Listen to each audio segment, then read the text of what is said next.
Hello. Welcome to Community Forum. I'm the host for the show this evening, and I'm so excited to introduce you to my guest. My name is Pamela Miles, and I'm the CEO. Pamela Miles. I'm a life midwife and independent beauty guide. I'm introducing to you this evening Amanda Hanson, the CEO of Activating Humans. Hello, Amanda. Hi, Pamela. Thank you so much for having me. You're so welcome. First of all, I'm so curious about the name that you came up with for your company, your organization, Activating Humans. Where did that come from? Absolutely. So I am a psychologist, and I was thinking about starting a studio where groups of people could come and learn and work together through a workshop style. And I thought, my initials are AH for Amanda Hanson, and I wanted to play on those initials.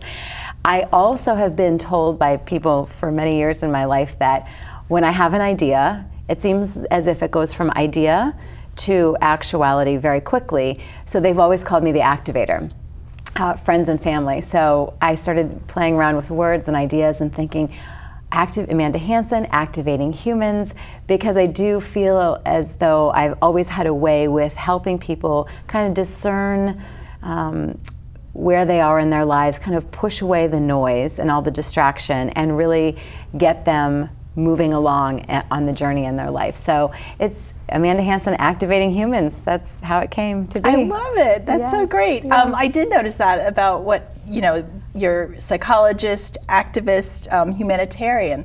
So now I see where all that was connected. Yes. The other thing that I thought was interesting is the tagline is activating humans to live their truest lives. What does truest lives mean, actually? Absolutely, that's a great question. I do think that as we're coming up in life, for everybody, I don't think anyone can avoid the unconscious messaging that happens. Cultural conditioning, messages we get from consumerism, from our families, from our religions, that just are kind of being sent to us even unconsciously all throughout the years as we're growing up. So I think oftentimes we arrive to maybe young adulthood, early adulthood, and we are living this life, and even all phases of life, even midlife and older. But I often find that when I start talking to people that they are living a life that maybe, if you really pulled it all away, wouldn't have been a life they would have completely chosen for themselves. Oftentimes I find that so many people, as we know, there's so many people who are depressed, there's so many people living unfulfilled lives, there's so many people who are using kind of easy buttons and addictions of sorts, whether it's alcoholism, shopping, over shopping, pornography. There are just so many ways where people are trying to find happiness, because I think often the current path they're living on isn't bringing as much joy. So when I work with clients, I help them kind of, if we were to look at all the messaging that you kind of absorbed in your life, and you were really to start to put a lot of it away or take a lot of it away, what is really left at the core of who you are? Who do you really want to be? Is this the life that you actually chose, or was this the life that you felt you should? Because the shoulds can get us kind of mixed up in life. Is this the life you felt you should do to make your parents happy, to make your, your professor happy, to make, because it's what somebody of your age or caliber should have done. So it's really about sitting with people and helping them deconstruct and drown out all the noise and focus on what is your truest center. What really makes you happy? So that's part of the gift in the work, is helping people drown out all the background noise and really come back to center and focusing on what makes them most happy. And when we're living, I think, in our most authentic, true place is when we really are living our truest lives. And we start to take off all of the titles and all the different labels that we have been wearing, and just get down to the essence of who we are. From that place, if we operate from our truest essence, I think that's the truth, and where people will function so much more peacefully and happily. That's really saying a lot, and especially because you don't do this on an individual basis. You don't meet with a person one-on-one. You're in the format that you're using is group. Yes. and community. Yes. I find that really fascinating. Are you familiar with the work of Sean Akor? No, I'm not. Oh, you should definitely check out his Happiness Advantage, Big Potential. Those are his 2 books. And he talks about, in the very beginning of Big Potential, he talks about this experience of a professor in 1935 that was going in South America, going down the river, and that he experienced the mangroves lighting up like as if a light was hitting the mangroves all at once. And then it went dark. And then hitting the light again and went dark. And he could not understand what was happening. He thought it was something happening to the trees or some electromagnetic situation. He came back and he wrote about it, and all of his friends said to him, "You're mad, there's something wrong with you, like that doesn't happen, there's nothing going on there like that." It turns out, years later, it was proven that actually it was lightning bugs. They were in unison within a millisecond of each other. This had never been seen because in most other areas, they are in areas where there's light, and so they blink at different times. These lightning bugs were in unison, and they were together, and the reason why they were lightning together was because it turned out, because as the way that the nature makes us, right, is that we're here to procreate. And so the animals, the lightning bugs, actually found that by lightning together at the same time, in sync with each other, the females were more attracted, and they would be more attracted to the individual lightning bugs if they did it all in sync. It wasn't about competition. It was actually about collaboration and cooperation. And so I find it so interesting.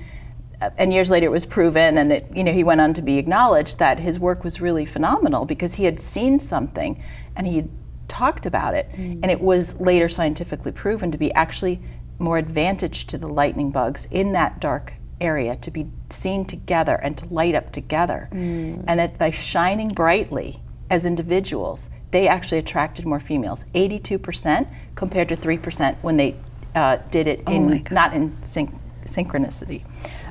The reason I bring that up is because I feel like what you're talking about by doing the work that you do in group is you do allow others to see someone shining in their transformation. Yes, absolutely. That's such a beautiful analogy, actually, because, excuse me, I run groups where I think that, having done individual therapy with clients for so long, and I believe that that's a very important modality, I also think there's something really special about bringing people together. For example, if we're working with women, when I'm working with women in midlife, everyone's on a fairly similar journey. Well, there's a lot of individuality in each person's story and life. The common ground is midlife. And so there are some themes that are going to be similar. So not only are you learning from the facilitator in the room and growing and walking away with that information, you're also learning from the other women in the room and watching their special light and the way that they have maneuvered that time in their life. So I think that, and then the second tier of that is also leaving those groups and then having a sense of community. So you're not just going in for individual therapy, walking out as an individual, which is somewhat more isolating, but you're actually experiencing the time in that workshop together with people on the same path. And then you go out into the world together, and my hope for doing it in community like this is that people are building friendships, deepening friendships within our own town of Fairfield. Yeah, tell me a little bit more about how you will be measuring the success of what you're doing. It's a new endeavor. It's something you're just starting out. But have you already pegged if this were to happen, I'd feel like it was a success?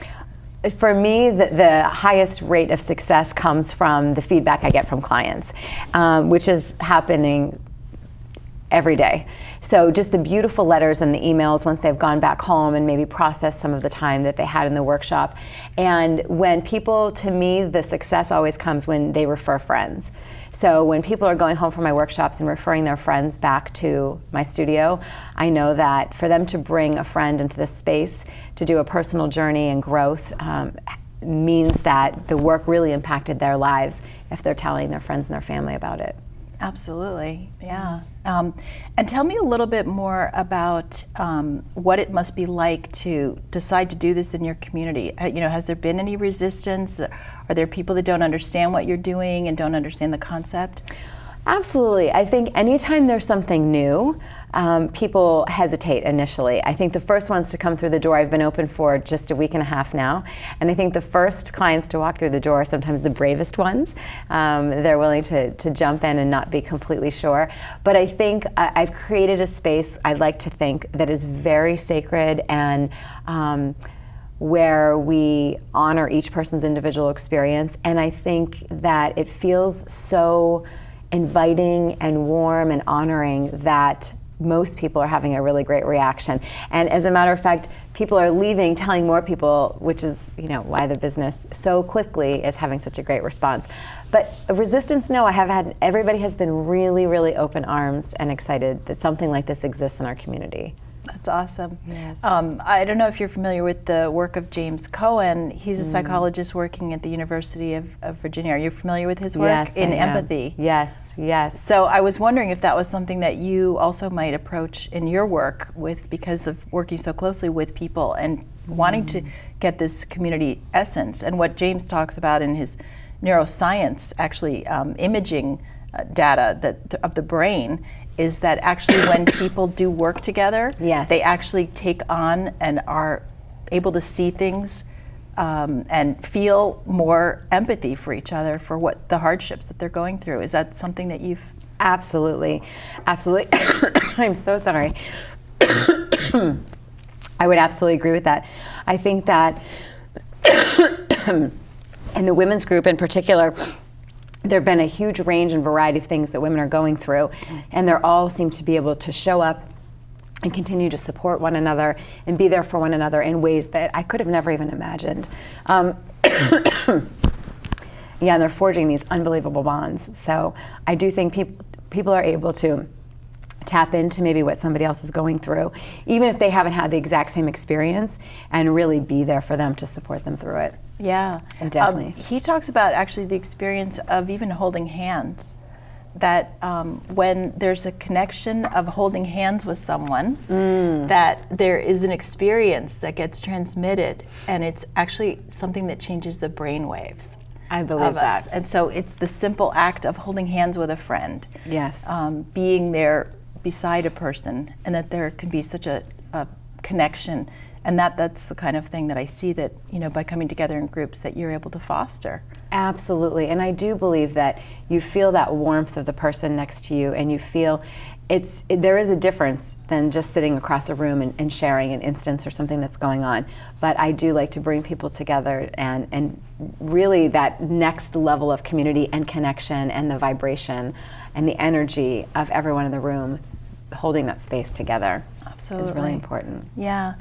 So who have been some of your mentors or your teachers? You know, who has inspired you in your life to forge forward and do something so unique and creative? Absolutely. I have had many people that I have looked at in terms of Marie Forleo is a huge favorite of mine. I love her business aspect of how she just gets out there, and her most recent book, Everything is Figure Outable, I love because I have approached everything that I have been on this journey, everything I thought, okay, I'm not sure how to do that. I don't really know how to set up a website. Well, that's figure outable. I'm really not sure how to file for my LLC. Well, that too is figure outable. Everything, when you stand back and take a pause, there's an answer and a way through every roadblock. I also love and have followed for years, and I always called her my church for the past 7 years, is Glennon Doyle. She has been just such a voice of reason, and there's so many ways that I'm able to relate to her, just as a strong feminist and as a mother and as someone who also is an activist and really calls out things that are going on in this world and not only shines a light on the darkness, but then also gets in there and creates change. She's such a huge change maker. So I love her, and I also love Regina, who is known as Mama Gina. I also love her work and the Divine Feminine. So those are some of the women that have really been influential for me in my life. Every one of them that you mentioned, I totally agree with you. I love what they're doing in the world. Different, all very different. Very different. And we need that. Yes, we do. Yeah. Yes, we do. Do you have any particular daily rituals or things that you do to feed your soul, to feed yourself, to be able to connect yourself with your inner voice to be able to drown out the outside as you do in your groups? I do. I have a practice of dancing every day. I typically like to start my day in that way, but there are times that's not possible. So sometimes it's a midday around lunchtime at my studio. I will just shut everything off and put on the music, and I will dance for, even sometimes just 3 to 5 minutes. But the ability to really just go inward, listen to the music, and express how I'm feeling based on the tone of the music at that time is so cathartic. And I find that I'm my most creative after I have danced and processed and released. That's so great. I love dance breaks. I love them. Do you find that you have to schedule that, or does it just now it's a habit and you just do it? For me, I make time to do it, so I don't necessarily schedule it. I just say, I'm stopping everything right now. I have 10 minutes. I'm going to do this.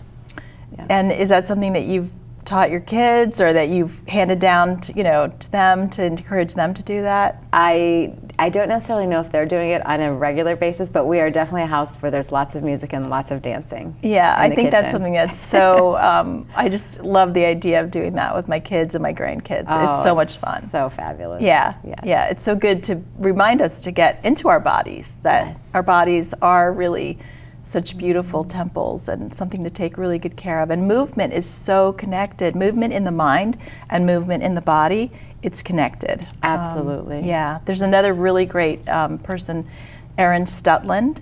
Okay. She has an app called The Movement, and it literally is it's amazing. You will love it. Oh, I have to check that out. Yeah, and she has mantras with motion, as well as and all of the workouts that she does are just completely self-contained. You don't really need any equipment.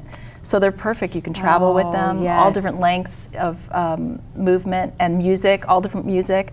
And the mantras are phenomenal. And it really, doing a mantra and doing movement at the same time is so great. Absolutely. Yeah, but I love freestyle too. It's really fun. Yes, yes. So talking about intentional, so you must have been really planning this organization and getting this together, this Activating Humans, for some time. What was that like for you? To be completely honest, it really, I have known in the past year I was going to do something. I really thought it was going to be going back to private practice. But let's see, the second or third week of August, we took our second oldest to college. And we got him settled, and we were in the hotel room. We were staying to be with him again the next day. We were in the hotel room getting ready for bed, and I said to my husband, "It's time." And he said, "For what?" I said, "I'm opening a studio." And he said, "Okay, tell me more." I said, "Well, first I need a name." And that night, right then and there, we brainstormed the name. I reached out to my cousin who's in Kansas City. She's a logo designer. She literally was working on my logo within 24 hours. Wow.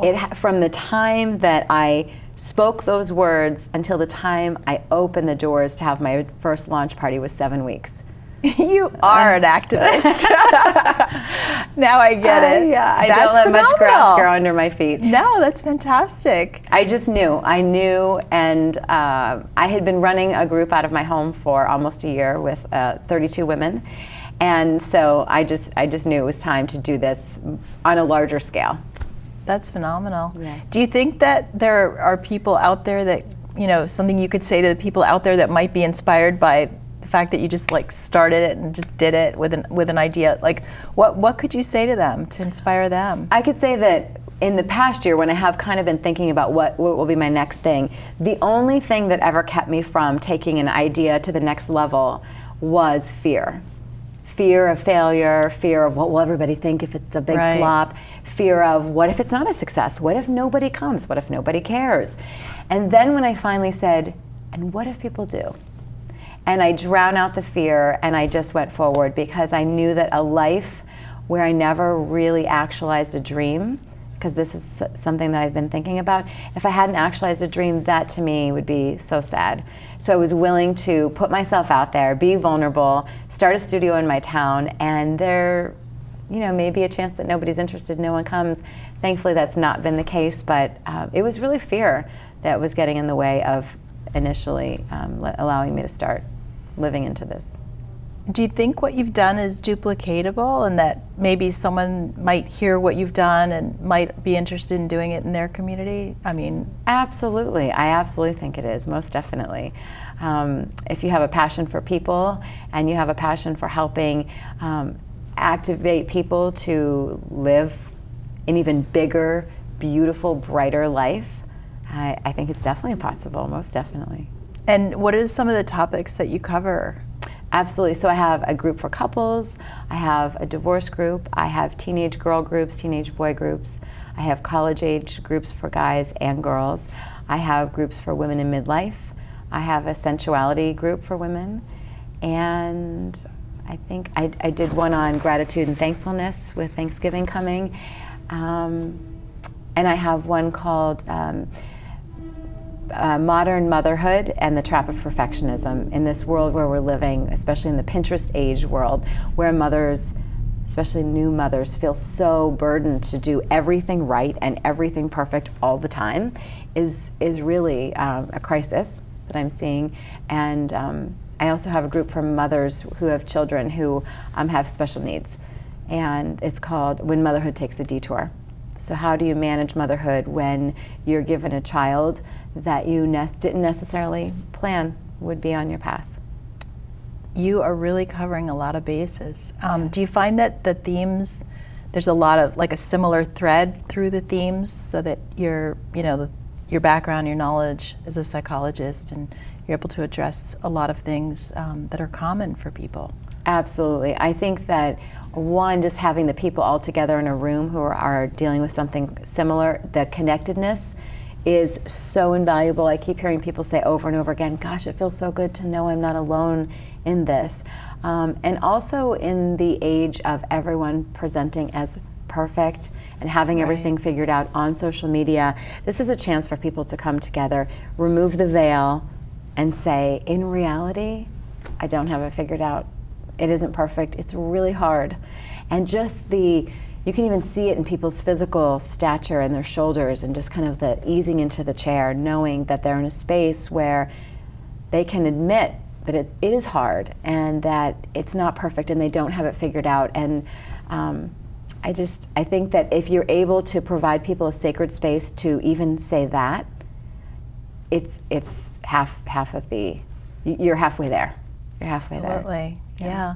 I think it's so important that you're looking at all the ages, all the generations that this could impact. So when someone might be learning this at a young age, it's something that they could really have a skill for the rest of their life. Absolutely. Yeah. And I especially think in this age of empowerment for young girls and women, which I am all about, I also think that it's so important and crucial that we don't leave our boys out of this movement, and that they also are learning how to now be in spaces where the world is changing.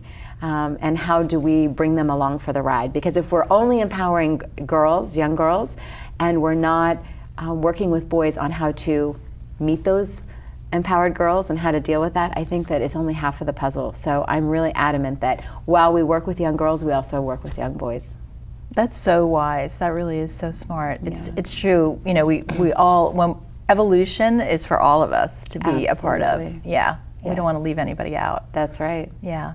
What would you say is something that you're looking forward to in the future? Like if your future self were to, speak to you, I don't know, have you ever done the future self meditation? Yes. Okay. Yes. So just briefly to summarize, it's where you look at yourself in the future and you ask yourself from the future to tell yourself right now something.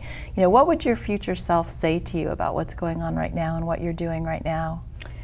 My future self would say, pace yourself. There's a lot of work to be done, and continue listening to what the community tells you they need, and find ways to bring what the community needs to the studio. And do you have other advisors, or is there, some way to the feedback that you're getting is mostly from the group participants. Right. Do you have like a board of advisors and people that are helping you with that? No, it's a one-woman rodeo right now. Oh, wow. It's me, myself, and I. Okay. No, there's no advisors at this time. No. And when your future self was telling you to pace yourself, is that because you have a tendency to do just like gung-ho and do things in 7 weeks that like seem impossible? Absolutely. And to really just enjoy. I think, it was the other night, my husband and I were in the city, and there was a moment where I looked out the window, and for the first time in 7 weeks, well, now it's been maybe 10 weeks, for the first time in 10 weeks, it really hit me that this has happened. Because I've been so busy in the doing and producing and creating that the feeling of just kind of luxuriating in the reality that this happened. I think so often we're so busy getting from point A to point B that when we arrive, we rarely stop to, because then when we get to point B, we're thinking, well, now I've got to get to C, and then I've got to get to D. So just being able to be present in what I've created and just enjoying that was really amazing. That is so true. I have another recommendation. It's called The Presence Process. Yes. It's actually, it's a book, and the practice is 2 15-minute practices a day in being present with a breathing and a mantra. Yes. And absolutely, and any of your groups would really benefit from learning about being in the present moment and appreciating what we have in this moment and just feeling that feeling. Yeah, yes. It's a really simple practice. Anyone can learn it, and it can be really revolutionary for people. Absolutely. Yeah, we are, especially I think in our community, we are so focused on doing and achieving and success. Do you have any kind of last words of, how you'd like to close out the conversation here that you want to leave people with about your experience being in the present and how they can get a hold of you in the present? Absolutely. Well, to get a hold of me, I mean, for me, gratitude is a huge practice, a daily practice for me as well. Just being able to access gratitude for the simple things and also even the hardships in my life and the lessons learned in the hardships. I have gratitude for even the most difficult things. But yeah, the best way to find me would be on Instagram at Activating Humans, or on my website, which is amandahanson.com, and Hanson. That would be the best way. Yes. That's great. Well, I'm so glad we had a chance to talk, because I am really impressed with the work you're doing and the community service that you're doing. Thank you so much for having me. Thank you. Thank you.